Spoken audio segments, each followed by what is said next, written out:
रक्षाबंधन एक ऐसा त्योहार है जिसमें जो आपकी रक्षा करता है उसे आप रक्षा सूत्र, रक्षा धागा बांधते हैं। आमतौर पर आप ऐसे रिश्ते में अपने भाई को देखते हैं और इस त्योहार को लोगों ने केवल एक अवसर तक सीमित कर दिया है।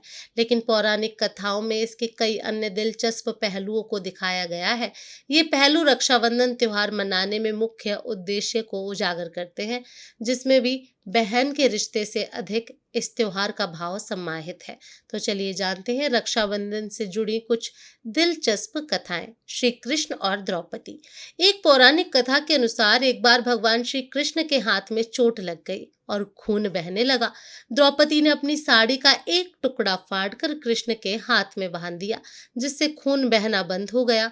इस घटना के बाद जब दुशासन ने द्रौपदी का चीरहरण किया तो श्री कृष्ण ने उसकी रक्षा की। श्री कृष्ण द्रौपदी को अपनी सखी मानते थे और दोनों के बीच भाई बहन का रिश्ता नहीं था।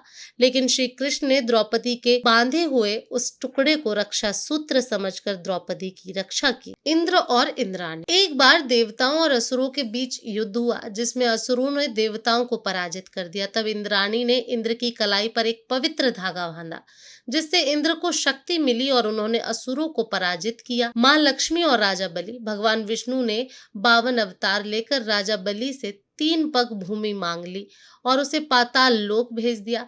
तो राजा बलि ने भगवान से कहा कि अब तो मेरा सब कुछ चला ही गया, तो आप भी मेरे साथ पाताल में चलकर रहें।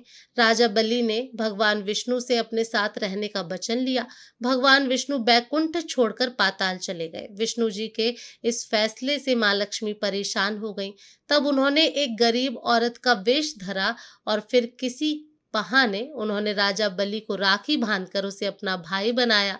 बलि ने कहा कि मेरे पास तो आपको देने के लिए कुछ भी नहीं है। इस पर देवी लक्ष्मी अपने रूप में आ गईं और बोली कि आपके पास तो साक्षात भगवान है, मुझे वही चाहिए, मैं उन्हें ही लेने आई हूँ।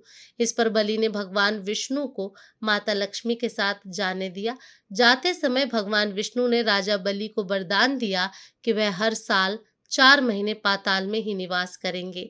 यह 4 महीना चतुर्मास के रूप में जाना जाता है। रक्षाबंधन और संतोषी माँ का जन्म। पौराणिक कथाओं के अनुसार जब भगवान गणेश अपनी बहन मनसा के साथ रक्षाबंधन मना रहे थे तो उनके पुत्रों शुभ और लाभ ने उनसे कहा कि वे भी यह त्योहार मनाना चाहते हैं। अपने पुत्रों के लिए भगवान गणेश ने भगवान अग्नि से प्रार्थना की और संतोषी माँ का जन्म हुआ और शुभ और लाभ को राखी बांधती हैं। रानी कर्णावती और हुमायूं। चित्तौड़ की रानी कर्णावती ने मुगल बादशाह हुमायूं को राखी भेजी और उसे अपना भाई माना। हुमायूं ने राखी की लाज रखते हुए रानी कर्णावती की रक्षा की थी। इन दोनों का तो धर्म भी अलग था और ना ही दोनों भाई बहन थे, लेकिन फिर भी उन्होंने उस रक्षा सूत्र का महत्व समझा।